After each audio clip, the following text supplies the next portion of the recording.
तो hello guys, आज आपका फिर हमारे यूट्यूब चैनल पर स्वागत है। तो आज हम इम्पोर्टेंट डायमेंशन करने वाले हैं जो एयरफोर्स एक्स ग्रुप के लिए बहुत ही ज़्यादा इम्पोर्टेंट है। और इसमें से हर बार की तरह एक क्वेश्चन ज़रूर फंसता है, मतलब आता ही आता है, एक नंबर ज़रूर आएगा ही आएगा इसमें से। तो फिर अब हम आपको बताने वाले हैं डायमेंशन। ये कुछ यहाँ पर ये पूरे हैं फॉर्मूले, वो सब मैं आपको बताने जा रहा हूँ। ये जो मेरे पास PDF है, मेरी खुद की PDF है। तो आप शुरू करते हैं। तो पहला हम इसमें बात करते हैं एरिया। तो एरिया का जो डायमेंशन होता है ना, एरिया का होता है लेंथ और इनटू ब्रेथ। तो फिर हम जानेंगे कि दोनों जो रहता है ना, दोनों का L स्क्वायर रहता है। तो फिर इसका जो डायमेंशन फॉर्मूला होता है ना, वो हो जाता है M0L2T0। अब हम दूसरी बात करते हैं, वॉल्यूम की बात करते हैं। तो वॉल्यूम क्या होता है? वॉल्यूम होता है length into breadth into height.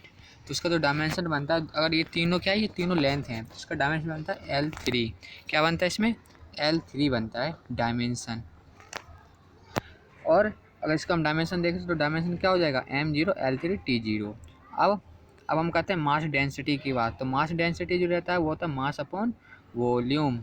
और मास का क्या होता है? M होता है डायमेंशन, और वॉल्यूम का होता है L क्यूब होता है। तो इसका क्या हो जाएगा फॉर्मूला? ML-3, क्योंकि L ऊपर जाए तो निगेटिव में हो जाएगा, T0। और फ्रिक्वेंसी की बात करें तो फ्रिक्वेंसी क्या होता है? 1 अपॉन टाइम पीरियड होता है, जो कि 1/T। और अगर हम इसको देखें तो M0L0T-1 हो जाएगा। अगर हम वेलोसिटी की बात करें या फिर स्पीड की बात करें तो वेलोसिटी और स्पीड का एक ही फॉर्म होता है, डिस्प्लेसमेंट अपॉन टाइम। तो अगर हम इसका करेंगे तो डिस्प्लेसमेंट क्या है? एक लेंथ है डिस्प्लेसमेंट, और जो टाइम है, टाइम क्या है? टाइम का टी के द्वारा दर्शाते हैं। उसका जो डायमेंशन फॉर्मूला होगा वो क्या हो जाएगा? M0L/T-T। ये क्या हो जाएगा? इसका डायमेंशन फॉर्मूला हो जाएगा। अब आ जाता है एक्सीलरेशन की बात करने। तो एक्सीलरेशन जो होता है वो होता है वेलोसिटी अपॉन टाइम। तो फिर इसका अगर हम देखेंगे तो ये हो जाएगा L t-, क्योंकि वेलोसिटी का हम ऊपर अभी निकाल चुके हैं, ये रहा वेलोसिटी का। तो फिर अब हम क्या करेंगे इसमें? अपॉन टाइम, मतलब टाइम यहाँ पर ये दे ही रखा है, तो इसका क्या हो जाएगा? इसका हो जाएगा M0L/T-2। ठीक है, M0L/T-2। अब हम बात करते हैं अब आगे की। तो आगे अब इसमें आ जाता है intensity of the gravitational field. इसकी होती है डायमेंशन M0L1T-1। और इसके बाद फिर हम बात करते हैं फोर्स की। तो फोर्स जो होता है वो होता है मास इंटू एक्सलरेशन। तो हम जानते हैं एक्सलरेशन का क्या होता है? L-T-2 होता है। और जो मास होता है, मास का होता है M। और जब इन दोनों को जब हम करेंगे तो फिर ये हो जाएगा ML-T-2। ये फोर्स का होता है।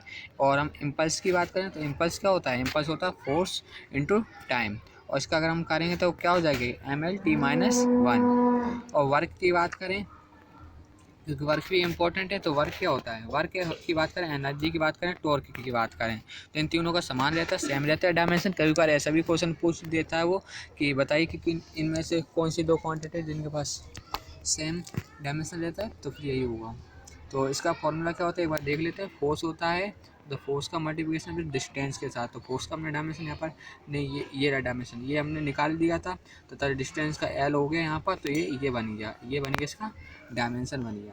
अब आगे देखते हैं, आगे क्या होता है? पावर। तो पावर क्या होता है? पावर होता है वर्क अपॉन टाइम।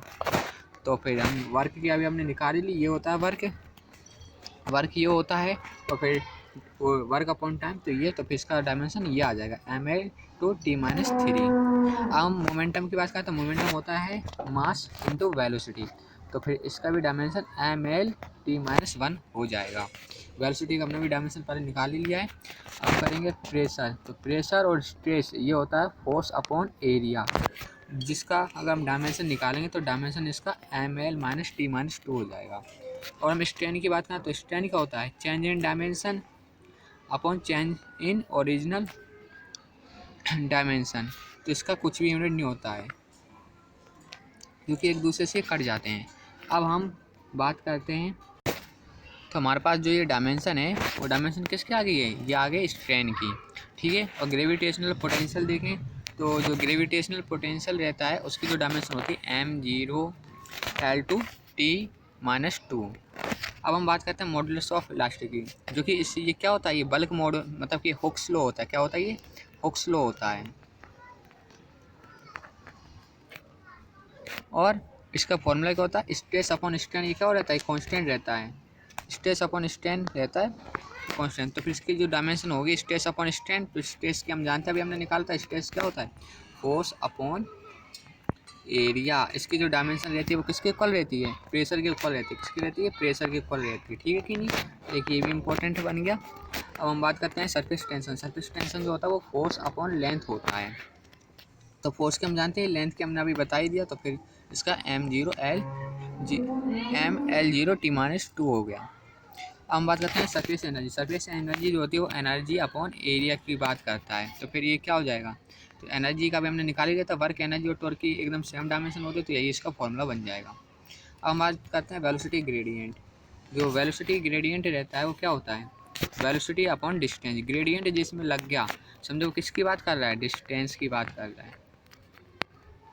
ठीक है, तो वेलोसिटी की हमने पहले निकाल ली थी, वेलोसिटी का L/T-1 होता है, L इसका हो गया डिस्टेंस का, तो ये पूरा बन गया। ठीक है, अब आगे बात करते हैं, आगे हम करते हैं प्रेशर। तो प्रेशर ग्रेडियंट क्या होता है, प्रेशर अपॉन डिस्टेंस। तो प्रेशर का ये होता है और डिस्टेंस का ये हो गया, तो इसका ये हो गया डायमेंशन। क्या हो गया डायमेंशन, ML-2T-2। इसका क्या हो गया, प्रेशर ग्रेडियंट का डायमेंशन।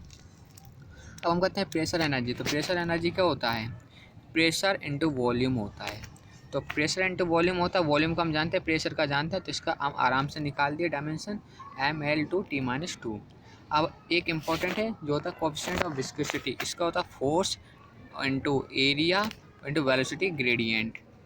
ठीक है, तो इन दोनों को जब हम सॉल्व करेंगे तो इसका फोर्स का हम जानते हैं, फोर्स का क्या होता है, फोर्स का होता है ML/T-2 अपॉन एरिया क्या L2 होता है, तथा वेलोसिटी ग्रेडियंट, अभी हमने वेलोसिटी ग्रेडियंट यहाँ पर अभी हमने आपको दिखाया था। वेलोसिटी ग्रेडियंट कहाँ पर था, ये वेलोसिटी ग्रेडियंट ये रहा, तो इसको साथ हम क्या कर देंगे, इसका N2 कर देंगे, तो फिर जहाँ ये बनेगा ML-T-1। अब हम आगे बात कर लेते हैं, आगे आ जाता है एंगुलर डिस्प्लेसमेंट। एंगुलर डिस्प्लेसमेंट क्या होता है, आर्क अपॉन रेडियस, मतलब इसकी लेंथ जो रहेगी उसका लेंथ, तो फिर इसका क्या होता है, कुछ नहीं होता, ये क्या होता है डायमेंशन लेस होता है। कभी बार ऐसी भी क्वांटिटी पूछ देता है कि डायमेंशन लेस कौन सी क्वांटिटी है, तो डायमेंशन लेस भी कभी बार क्वांटिटी पूछ देता है, तो यही इसकी क्वांटिटी है। हम आगे बात कर ले रहे हैं, तो आगे अब आ जाता है इसमें एंगुलर जो ट्रिग्नोमेट्री रेशियो। तो ट्रिग्नोमेट्री रेशियो होता है वो लेंथ अपॉन लेंथ होता है, तो इसका भी कोई डायमेंशन नहीं है। और हम बात कर रहे हैं फिर एंगुलर वेलोसिटी की बात करें, तो angular velocity angle upon time होता है, और जब इसका देखेंगे तो L0, क्योंकि एंगल का कोई भी डायमेंशन ही नहीं होता है, ना लेंथ इसकी होती है, तो एक तरह से थीटा होता है, तो ये टाइम, तो इसका ये डायमेंशन बन जाएगा। तो हम बात करते हैं एंगुलर एक्सेलरेशन। एंगुलर एक्सेलरेशन होता है एंगुलर वेलोसिटी अपॉन टाइम। तो एंगुलर वेलोसिटी का हम T-1 जानते हैं और टाइम का हम जानते हैं, तो T, तो इसका क्या बन जाएगा, इसका ये बन जाएगा हमारे पास dimension M0L0T-2। Radius of variation, radius of variation जो रहता है वो डिस्टेंस होता है, तो इसका क्या हो जाएगा सिंपल है, इसका सिंपल हो जाएगा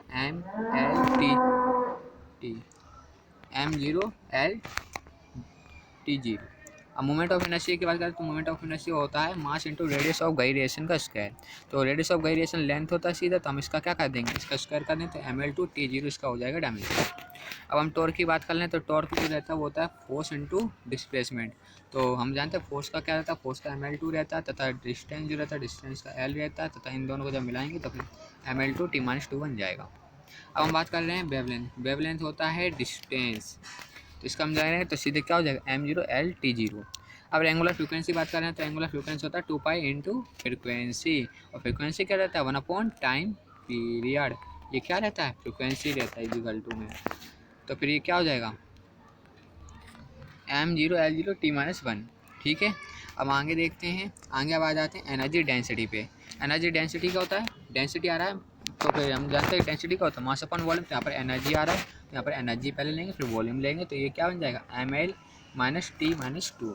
ठीक है, अब क्रिटिकल वेलोसिटी हम देख लेते हैं। क्रिटिकल वेलोसिटी जो होता है वो रेनॉल्ड्स नंबर होता है into coefficient of the viscosity, जो हम आपको बता चुके हैं पहले, और इंटू अपन नीचे आ जाता है फिर मास डेंसिटी इंटू रेडियस। इसका हम निकालें तो ये हो जाता है M0L/T-1। हम काइनेटिक एनर्जी की बात करें, तो काइनेटिक एनर्जी होता है mass into acceleration into height.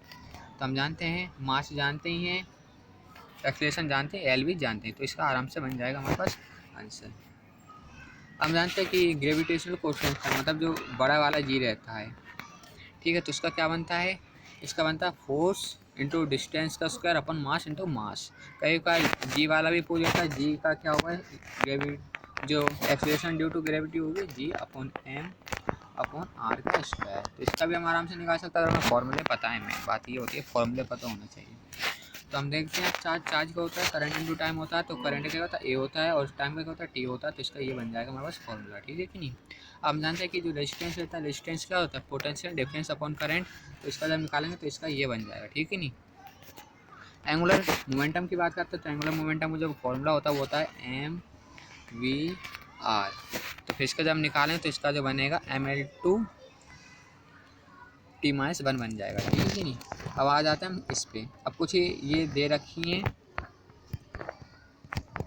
इन्हें आप याद कर लीजिएगा। ये जो है ये पूरी बहुत ही ज़्यादा इंपॉर्टेंट है, टेम्परेचर से रिलेटेड है। इन्हें लिख कर इनकी यूनिट और ये याद कर लेना बहुत ही ज़्यादा इंपॉर्टेंट है, मोस्ट इम्पॉर्टेंट है। और फिर एक ये है, ये भी मोस्ट इम्पॉर्टेंट है। वंडर वाल्स कांस्टेंट पूछ लेता कभी बार, वही ये पे। अब हम आ जाते हैं इधर। तो हम जानते हैं, अब देखो कुछ क्वांटिटी ऐसी रहती हैं जिनके पास क्या रहता है सेम मोमेंट, मतलब सेम डायमेंशन रहता है। जैसे कि हम बात करेंगे फ्रीक्वेंसी की बात करें, एंगुलर फ्रीक्वेंसी की बात करें, एंगुलर वेलोसिटी की बात करें, वेलोसिटी ग्रेडियंट की और डीके कांस्टेंट की, इनके पास सेम ही रहेगा m0 l0 t minus one. वहीं अगर हम वर्क की बात करें, इंटरनल एनर्जी की बात करें, पोटेंशियल एनर्जी की बात करें, काइनेटिक एनर्जी की बात करें, मोमेंटम ऑफ फोर्स की बात करें, तो इनके पास क्या रहेगा सेम डायमेंशन रहेगा m1 l2 t minus two. और अगर हम प्रेशर की बात करें, स्ट्रेस की बात करें, यंग्स मॉडुलस की बात करें, बल्क मॉडुलस की बात करें, मॉडुलस ऑफ रेडिडिटी की बात करें, एनर्जी डेंसिटी, तो इनके पास क्या रहता है सेम वो रहता है dimension m1 l minus one t minus two. Momentum क्या होता है इम्पल्स का होता है, तो मोमेंटम और इम्पल्स है भैया इनका भी सेम रहता है m1 l1 t minus one. Acceleration due to gravity, gravitational field intensity, इनका भी सेम रहता है m0 l minus one T two. अब हम बात करते हैं थ्रस्ट। थ्रस्ट जो होता है फोर्स जो होता है, वेट जो होता है, एनर्जी ग्रेडियंट, इनका क्या रहता है सेम रहता है m1 l1 t minus two, ठीक है कि नहीं। एंगुलर मोमेंटम की बात करें और प्लैंक कांस्टेंट की, तो इनका भी डायमेंशन सेम रहता है। अब हम बात करें सरफेस टेंशन की बात करें, सरफेस एनर्जी की बात करें, तो इनका भी डायमेंशन सेम रहता है। स्टैंड की बात करें, refractive index, relative density, angle and distance gradient, relative permittivity, relative permeability, इनका रहता है ये डायमेंशन लेस क्वांटिटी होती हैं, ठीक है।